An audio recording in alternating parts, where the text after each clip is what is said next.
Hi friends, triumph അച്ചീവേഴ്സിന്റെ പുതിയൊരു വീഡിയോയിലേക്ക് ഏവർക്കും സ്വാഗതം. ഇന്നൊരു സിനിമയുടെ റിവ്യൂ ആയിട്ടാണ് ഞാൻ എത്തിയിരിക്കുന്നത്. റിവ്യൂ എന്ന് പറഞ്ഞാൽ ഡീറ്റെയിൽ റിവ്യൂ ഒന്നും അല്ല. അപ്പോൾ ഏറെ വിവാദങ്ങൾ സൃഷ്ടിച്ചുകൊണ്ടിരിക്കുന്ന ആ സിനിമ കഴിഞ്ഞ ദിവസം കാണാനിടയായി. ഒരുപാട് സീനുകൾ കട്ട് ചെയ്തതിന് ശേഷമുള്ള ഷോയ്ക്കാണ് ഞാൻ പോയത്. അപ്പോൾ തുടക്കത്തിലൊന്നും നമ്മൾ പോയി സിനിമയൊന്നും കണ്ടിട്ടില്ല.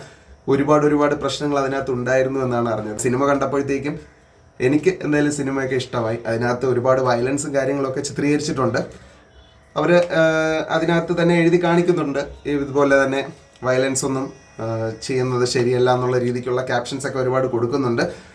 ഡീപ്പായിട്ട് ഒരുപാട് വലിയ വയലൻസ് ഒക്കെ ഉണ്ടായിരുന്നെന്നാണ് പറഞ്ഞിരുന്നത്. അപ്പോൾ അതൊക്കെ കട്ട് ചെയ്ത് സീനൊക്കെ മാറ്റിയിട്ട് പ്രശ്നങ്ങളുണ്ടാക്കുന്ന കുറേയൊക്കെ മാറ്റിയിട്ടാണ് അവർ ചെയ്തേക്കുന്നതെന്നാണ് ഇപ്പോൾ ആ സിനിമ കണ്ടപ്പോൾ മനസ്സിലാക്കാനായിട്ട് സാധിച്ചത്. ഒരുപാട് നാളുകൾക്ക് ശേഷമാണ് ലാലേട്ടൻ്റെ ഒരു അടിപൊളി പടം ഇറങ്ങുന്നതെന്ന് വേണമെങ്കിൽ പറയാം. അപ്പോൾ ബറോസൊക്കെ കണ്ട നമുക്ക് എന്തായാലും ഒരു സാറ്റിസ്ഫിക്കേഷൻ നൽകുന്ന രീതിയിലുള്ള ഒരു പിക്ചർ, നല്ലൊരു ഫിലിം തന്നെയാണിത്. ഇതിനകത്തുള്ള കഥയുടെ വശങ്ങളൊന്നും നമ്മൾ കൂടുതലായിട്ട് ചിന്തിച്ചിരുന്നില്ല. അപ്പോൾ അതിനകത്ത് ഒരുപാട് കാര്യങ്ങൾ, പ്രശ്നങ്ങളൊക്കെ ഉണ്ട്. പൊളിറ്റിക്സ് ആയിരുന്നാലും ഒരുപാട് കാര്യങ്ങളൊക്കെ ഉണ്ട്. അപ്പോൾ അതിനെപ്പറ്റിയൊന്നും ഞാനൊന്നും പറയുന്നില്ല. എന്തായാലും ഏതാണ്ട് 3 മണിക്കൂറോളം നമുക്ക് ഈ സിനിമ കാണാനായിട്ട് സാധിക്കുന്നുണ്ട്. ഒരുപാട് സീനുകൾ കട്ട് ചെയ്ത് മാറ്റി, പിന്നെ അതുപോലെ ഇതിനകത്തുള്ള പേരുകളിലൊക്കെ മാറ്റം വരുത്തിയിട്ടാണ് ഈ സിനിമ വീണ്ടും റിലീസ് ചെയ്തിരിക്കുന്നത്. വളരെ നല്ല രീതിയിൽ തന്നെയാണ് ഈ ഫിലിം എടുത്തിരിക്കുന്നത്. നമുക്ക് കണ്ടാൽ തന്നെ അത് മനസ്സിലാക്കാവുന്ന കാര്യമാണ്. ഖുറേഷി അബ്രാമിനെയും സയ്യിദ് മസൂദിനെയും അവരെ ചുറ്റിപ്പറ്റിയുള്ള നിഗൂഢമായ ലോകത്തെയുമാണ് എമ്പുരാനിൽ അനാവരണം ചെയ്യുന്നത്. ഒരു പക്ഷേ അടുത്തൊന്നും ഒരു മലയാളി പ്രേക്ഷകൻ ഒരു മലയാള സിനിമയ്ക്ക് വേണ്ടി ഇതുപോലെ കാത്തിരുന്നിട്ടുണ്ടാവില്ല. 5 വർഷത്തോളമാകുന്നു പ്രഖ്യാപനം വന്നിട്ട്. പിന്നീട് ഓരോ ദിവസവും എണ്ണി കാത്തിരിക്കുകയാണ് ഒരു ശരാശരി സിനിമാ പ്രേമി എന്ന് വേണമെങ്കിൽ നമുക്ക് പറയാം. ഒടുവിൽ റിലീസ് തീയതി പ്രഖ്യാപിച്ചപ്പോൾ നേരത്തെ പറഞ്ഞ ആ വലിയൊരു കാത്തിരിപ്പിന്റെ അക്ഷമയ്ക്ക് വഴിയൊരുക്കി. പറഞ്ഞു വരുന്നത് എമ്പുരാനെ കുറിച്ചാണ്. പൃഥ്വിരാജും മുരളി ഗോപിയും ഒപ്പം മോഹൻലാൽ എന്ന സൂപ്പർ താരവും ചേർന്നൊരുക്കിയ ആ അഫ്രകാവ്യം ഒടുവിൽ തിയേറ്ററുകളിൽ എത്തിയിരിക്കുകയാണ്. മോസ്റ്റ് ആന്റിസിപ്പേറ്റഡ് എന്ന വിശേഷണത്തെ അക്ഷരാർത്ഥത്തിൽ കാട്ടിത്തന്നുകൊണ്ട് ബാഹുബലിയും KGF-ഉം കാന്താരയുമെല്ലാം കേരളത്തിലെ സ്ക്രീനിൽ വന്ന് ആഘോഷമാക്കിയപ്പോൾ കേരളത്തിലെ സിനിമാ ആസ്വാദകരും അന്ന് കൊതിച്ചിട്ടുണ്ടാവും ഇതുപോലെ ഒന്ന്. ഇത്ര വലിയ ക്യാൻവാസിൽ ഒരു ചിത്രം നമുക്കും വരുമെന്ന്. ആ കൊതിക്കാണ് പൃഥ്വിരാജും മോഹൻലാലും മുരളി ഗോപിയും ചേർന്ന് എമ്പുരാൻ എന്ന വിരുന്നിലൂടെ അറുതിയാക്കിയിരിക്കുന്നത്. അന്യഭാഷ ചിത്രങ്ങളിലൂടെ മാത്രം കണ്ടുവന്ന മേക്കിംഗ് സ്റ്റൈൽ മലയാളത്തിലും പറ്റുമെന്ന് തെളിയിച്ചിരിക്കുകയാണ് പൃഥ്വിരാജ് ഈ ചിത്രത്തിലൂടെ. ഖുറേഷി അബ്രാമിനെയും സയ്യിദ് മസൂദിനെയും അവരെ പറ്റിയുള്ള ലോകത്തെയുമാണ് എമ്പുരാനിൽ അനാവരണം ചെയ്തിരിക്കുന്നത്. അബ്രാമിന് സയ്യിദ് മസൂദ് ആരാണെന്നും തിരിച്ച് വ്യക്തമാക്കപ്പെടും എമ്പുരാനിൽ. ശക്തമായ തിരക്കഥയ്ക്കൊപ്പം അതിനേക്കാൾ ഒരുപടി മുകളിൽ നിൽക്കുന്ന മേക്കിംഗ് എന്ന് വേണം എമ്പുരാനെ കുറിച്ച് അത്യന്തികമായി പറയേണ്ടത്. ഒരു സംവിധായകന് തന്റെ ചിത്രത്തിന്മേലുള്ള കാഴ്ചപ്പാട് എന്തായിരിക്കണമെന്ന് എമ്പുരാനിലെ പല രംഗങ്ങളും വിളിച്ചോതുന്നുണ്ട്.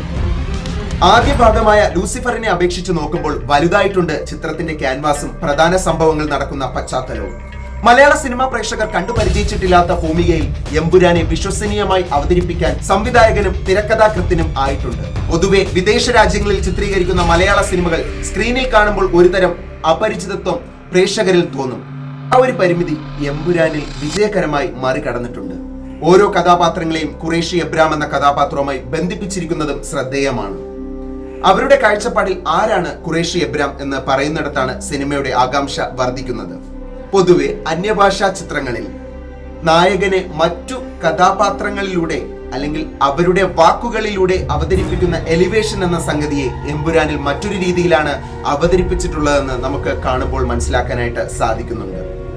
ഓരോ കഥാപാത്രങ്ങളുടെയും വാക്കുകളിലൂടെയും പ്രവൃത്തിയിലൂടെയും സ്റ്റീഫൻ എന്ന എബ്രാമിനെ വളരെ ആകാംക്ഷ ജനിപ്പിക്കുന്ന കഥാപാത്രമായി മാറ്റിയിരിക്കുന്നതായിട്ട് സിനിമ കാണുമ്പോൾ നമുക്ക് മനസ്സിലാക്കാനായിട്ട് സാധിക്കുന്ന ഒന്ന് തന്നെയാണ്. തീർച്ചയായും സിനിമ നേരിൽ കണ്ടാൽ മാത്രമേ ഓരോരുത്തർക്കും അത് ഏത് രീതിയിലാണ് അവർക്ക് ഗ്രഹിക്കാൻ സാധിക്കുന്നത്, സിനിമ ഇഷ്ടപ്പെടുന്നുണ്ടോ, അതിലുള്ള കാഴ്ചപ്പാടുകൾ എന്തൊക്കെയാണ് കഥ പറയുന്നത് എന്നൊക്കെ കൃത്യമായിട്ട് മനസ്സിലാക്കണമെങ്കിൽ സിനിമ കണ്ടു തന്നെ മനസ്സിലാക്കേണ്ടതാണ്. കേരളത്തിനകത്തും പുറത്തു നിന്നുമുള്ള താരങ്ങളുടെ നീണ്ട നിരയാണ് ചിത്രത്തിൽ. എന്നാൽ ഓരോരുത്തർക്കും അവരവർ ചെയ്യേണ്ട ജോലി എന്താണെന്ന് കൃത്യമായി എഴുതി വച്ചിട്ടുണ്ടെന്ന് സിനിമയിൽ വ്യക്തമാണ്. ഒരു പ്രത്യേക കഥാപാത്രത്തെ ചൂണ്ടിക്കാട്ടി ഇങ്ങനെ ഒരാൾ എന്തിനായിരുന്നെന്ന് ചോദിച്ചാൽ കൃത്യം ഉത്തരമുണ്ട്.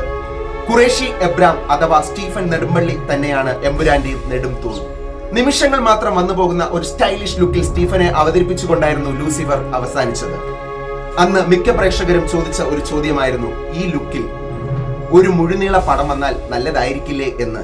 മോഹൻലാൽ എന്ന താരത്തെ പൃഥ്വിരാജ് അവതരിപ്പിച്ചിരിക്കുന്ന രീതിയെ ഗംഭീരം എന്നല്ലാതെ വിശേഷിപ്പിക്കാനാവില്ല.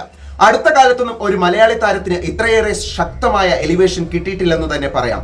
പൃഥ്വിരാജിനും നിറഞ്ഞാടാൻ രംഗങ്ങളേറെ ഉണ്ടായിരുന്നു. ഒരു മാസ് ചിത്രം സംവിധാനം ചെയ്തുകൊണ്ട് അതിലൊരു മുഖ്യ കഥാപാത്രമായി എത്തുക എന്ന് പറയുന്നത് അത്ര എളുപ്പമുള്ള പണിയൊന്നും അല്ല.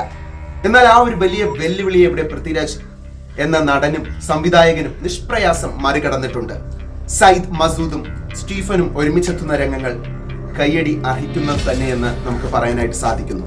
അപ്പോൾ ഇതൊക്കെയാണ് ഈ സിനിമയെ പറ്റി ചെറിയൊരു ബാക്ക്ഗ്രൗണ്ട് എന്ന നിലയിൽ നമുക്ക് പറയാനായിട്ടുള്ളത്. ഇനി ഡീറ്റെയിൽ ആയിട്ട് സിനിമ കണ്ട് ഇഷ്ടപ്പെടുന്നോ എന്താണെന്നുള്ളത് തീരുമാനിക്കേണ്ടത് നിങ്ങൾ ഓരോരുത്തരുമാണ്. ഇത് ജസ്റ്റ് ഒരു റിവ്യൂ എന്ന് പറയാൻ പറ്റില്ല, ഒരു ഔട്ട്ലൈൻ മാത്രമാണ് ഞാനിപ്പോൾ നിങ്ങളുടെ മുമ്പിലേക്ക് ഷെയർ ചെയ്തത്. അപ്പോൾ സിനിമ എല്ലാവരും കണ്ട് നല്ല രീതിയിൽ തന്നെ ഇഷ്ടപ്പെടുകയാണെങ്കിൽ നിങ്ങളുടെ അഭിപ്രായങ്ങൾ, സിനിമ കണ്ടവരുണ്ടെങ്കിൽ ഈ വീഡിയോ കാണുന്നുണ്ടെങ്കിൽ അവരും നിങ്ങളുടെ അഭിപ്രായങ്ങൾ കമന്റായി രേഖപ്പെടുത്തുക. കഥാപാത്രങ്ങളിലേക്ക് വന്നാൽ മഞ്ജു വാര്യറിൽ നിന്ന് തുടങ്ങാം. ലൂസിഫറിൽ തളർന്നു നിൽക്കുന്ന പ്രിയദർശിനി രാംദാസിനെയാണ് കണ്ടതെങ്കിൽ എമ്പുരാനിലേക്ക് എത്തുമ്പോൾ വർദ്ധിത വീര്യത്തോടെ തലയുയർത്തി നിൽക്കുന്ന അതേ കഥാപാത്രത്തെ കാണാം. പ്രിയദർശിനിയുടെ പുതിയൊരു ഷെയ്ഡ് എന്ന് പറയാം. ടൊവിനോ തോമസിന്റെ കഥാപാത്രത്തിലേക്ക് വരികയാണെങ്കിൽ ലൂസിഫറിൽ നിന്നുള്ള മാറ്റം കാണാവുന്നതാണ്. ഇന്ദ്രജിത്തിന്റെ ഗോവർദ്ധൻ എന്ന കഥാപാത്രവും സസ്പെൻ ഘടകങ്ങൾ നിറഞ്ഞ കഥാപാത്രം തന്നെ. വില്ലനായി എത്തിയ കഥാപാത്രവും ആ കഥാപാത്രത്തെ സ്ക്രീനിൽ അവതരിപ്പിച്ചിരിക്കുന്നതും അഭിനന്ദനാർഹം തന്നെയാണ്. സുരാജ് വെഞ്ഞാറമൂട്, ബൈജു ജെറോം, ഫ്ലിങ്, സായ് കുമാർ, ശിവജി ഗുരുവായൂർ, നന്ദു, സച്ചിൻ ഖെഡേക്കർ തുടങ്ങി സ്ക്രീനിലെത്തിയവരെല്ലാം അവരവരുടെ കഥാപാത്രങ്ങളോട് നീതി പുലർത്തുന്ന പ്രകടനം കാഴ്ചവെച്ചു. ഓക്കെ, അപ്പൊ തൽക്കാലം ഇത്രയും കാര്യങ്ങളാണ് നിങ്ങളോടൊപ്പം ഈ സിനിമയെ പറ്റി എനിക്ക് ഷെയർ ചെയ്യാനായിട്ടുള്ളത്. എന്തായാലും ഇത് നിങ്ങൾ നേരിൽ തന്നെ പോയി കണ്ട് മനസ്സിലാക്കുക. ഇഷ്ടപ്പെടുന്നവർ തീർച്ചയായും നിങ്ങളുടെ അഭിപ്രായങ്ങൾ കമന്റുകളായി രേഖപ്പെടുത്തുക. അതുപോലെ സിനിമ കണ്ടിട്ടുള്ളവരുണ്ടാവും, നിങ്ങളുടെ അഭിപ്രായങ്ങൾ. ഞാനിത് എന്തായാലും ഒരുപാട് കട്ട് സീനുകൾക്ക് ശേഷമാണ് പോയി സിനിമ കണ്ടത്.